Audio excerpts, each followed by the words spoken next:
오늘 함께 묵상할 성경 말씀은 마가복음 5장 25절에서 34절입니다.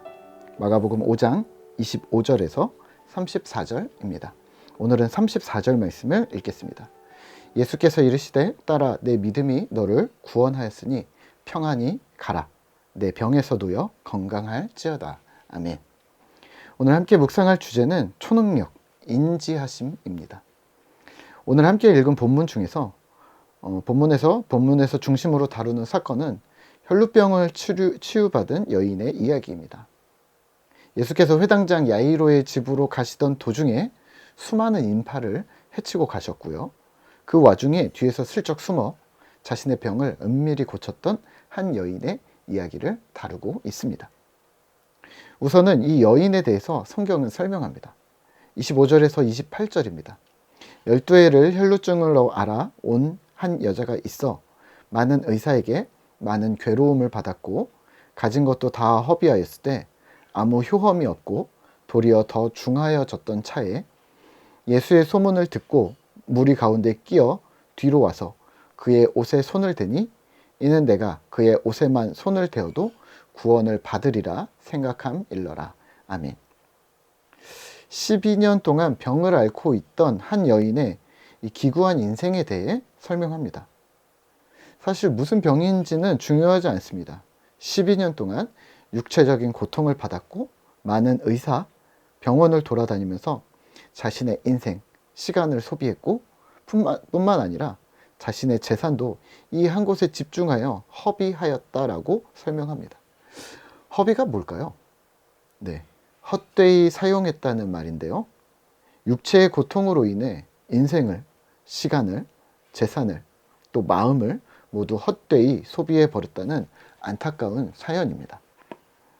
이 여인이 예수의 소식을 듣습니다. 그리고 구원, 회복이 있을 것이라는 기대를 품게 됩니다. 그리고 예수께 다가갔습니다. 29절입니다. 이에 그의 혈루 근원이 곧 마름에 병이 나은 줄을 몸에 깨달으니라. 병이 낫습니다. 예수님의 몸에 손을 대었기만 했는데 말입니다. 기적인 거죠. 인생을 허비하던 자가 모든 것을 허비하던 인생이 기대를 가짐으로써 회복되는 중요한 사건입니다. 회복의 사건이기도 하지만 그녀의 인생이 완전히 바뀌어 버리는 터닝 포인트인 거죠. 여기서 우리는 예수님을 빼놓을 수 없습니다. 바로 이 터닝 포인트의 근원인 예수이셨기 때문입니다. 30절입니다. 예수께서 그 능력이 자기에게서 나간 줄을 곧 스스로 아시고 무리 가운데서 돌이켜 말씀하시되 누가 내 옷에 손을 대었느냐 하시니. 아멘. 예수님은 자신에게서 능력이 나간 줄을 아셨다라고 성경은 표현하고 있는데요. 그러면 이런 걸까요? 예수님이 마치 자기에게 있는 능력이 빠져나가는 어떤 상실감을 경험하셨다는 걸까요? 격한 운동을 하고 나서 팔다리에 힘이 빠진다잖아요. 예수님의 힘이 그렇게 빠져나갔다라고 우리가 보아야 할까요? 아니면 어떤 감정, 흔히 우리가 어떤 사람을 만나고 나서 뭐 기가 빨렸어, 뭐 감정 소모가 심했어, 뭐 이런 식으로 감정적인 분주함과 소진으로 이해해도 되는 걸까요? 또는 영화에서처럼 초능력을 가진 자들이 어느 정도의 에너지를 보유하고 있는데 그 힘을 다 소진하지 않도록 막 잘 유지해야 한다는 느낌으로 받아들여도 되는 걸까요? 예수님은 초능력자가 아닙니다.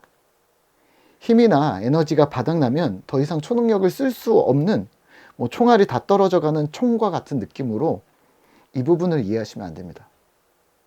하나님의 능력을 어떤 초능력처럼 생각해 버리시면 나누거나 사용할 때마다 남아있는 능력치를 자꾸 계산하게 되는 거죠. 사실 하나님께는 이런 부분이 가당치 않습니다. 하나님은 하나님입니다. 예수를 우리가 그리스도라고 부르는 것은 예수께서 하나님이시라는 말입니다. 그러면 오늘 한 여인이 예수님을 터치한 것을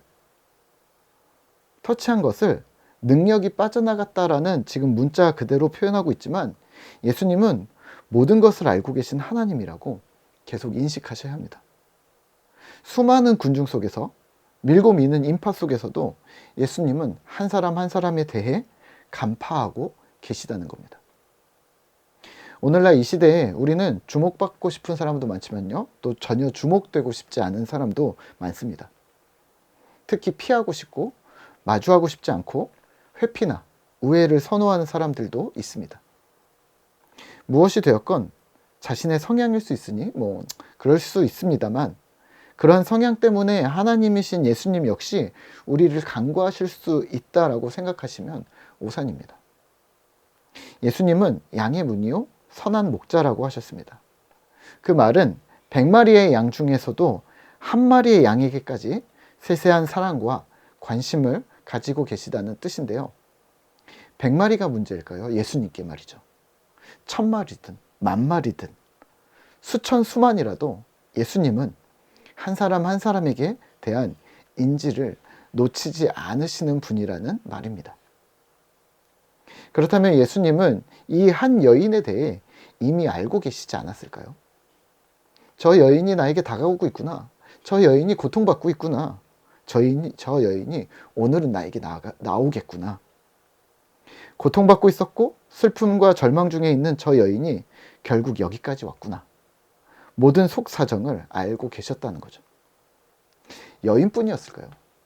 거기에 모인 인파가 얼마나 되었는지 모르지만 수백이면 수백, 수천이면 수천, 모든 이들의 구구절절한 사연들을 예수님은 이미 알고 계셨다고 보셔야 합니다. 모든 성과 촌에 두루 다니시며 마태복음에서요, 약한 것을 고치시고 하나님 나라 복음을 전파하는 예수님께 나온 무리들이 있었습니다. 예수님이 어떻게 하셨나요? 그들을 보시며 민망히 여기시며 불쌍히 여기시며 저희가 목자 없는 양과 같이 고생하며 유리한다는 사실을 간파하신 것처럼 말입니다. 오늘 우리는 말씀을 묵상하며 무엇을 행동해야 할까요? 네, 오늘도 예수님께 나아가기입니다. 모든 것을 다 아시고 기다리고 용납해 주시는 예수님을 기억하면서 말입니다. 34절입니다.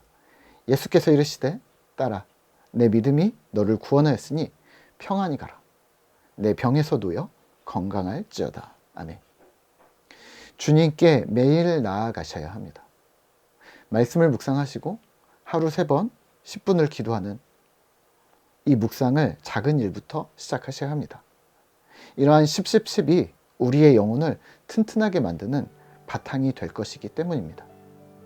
힘을 내시죠. 나보다 나를 더 잘 아시는 주님께 기쁨으로 기꺼이 나아가는 그러한 신실한 꿈터 공동체 되시기를 기도하겠습니다.